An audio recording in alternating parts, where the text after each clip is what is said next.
শিব জয় শিব মা তুই বল কি বল বলে দা আমি বলবো না, তুই বলবি। আমি ভক্ত পাঠাইছি, তুই বলবি, তোর কাছে আমি শুনবো। আমি কিন্তু কার কিচ্ছু বলতে পারবো না, তোর কাছে সব শুনবো। তোর কাছে আমি পাঠাইছি, কেন পাঠাইছি তুই বুঝতে পারছিস। তোর ভক্তরা ক্ষতি করেছিল, বাবা তো কেটে দিয়েছে। যেটা ভালো হবে সেইটাই। ও অনেক দিন ভুগছে রে, অনেক দিন ভুগছে। আজকে আমি ওকে পাঠাইছি তোর কাছে, তুই যা করবি তাই মঙ্গল হবে।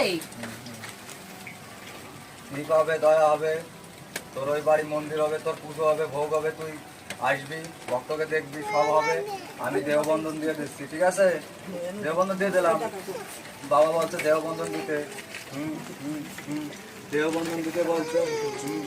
2 বেলা প্রসাদ দিতে হবে মারে, সকাল সন্ধ্যা মা বাবারে প্রসাদ দিতে হবে 2 জনকে। ওম ক্লিং কালিকায় নমো, এই মন্ত্র জপ করতে হবে 8 মালা করে সকাল সন্ধ্যা। হ্যাঁ হ্যাঁ হ্যাঁ। ধূপ, হ্যাঁ, প্রদীপ জ্বালায় মার পুজো করতে হবে, আরতি করতে হবে। হ্যাঁ, মায়ের ঘট প্রতিষ্ঠা করতে হবে নতুন করে। হ্যাঁ হ্যাঁ, বার্ষরিক পুজো করতে হবে। মা এটা বললো, বাবা বললো এটা মা।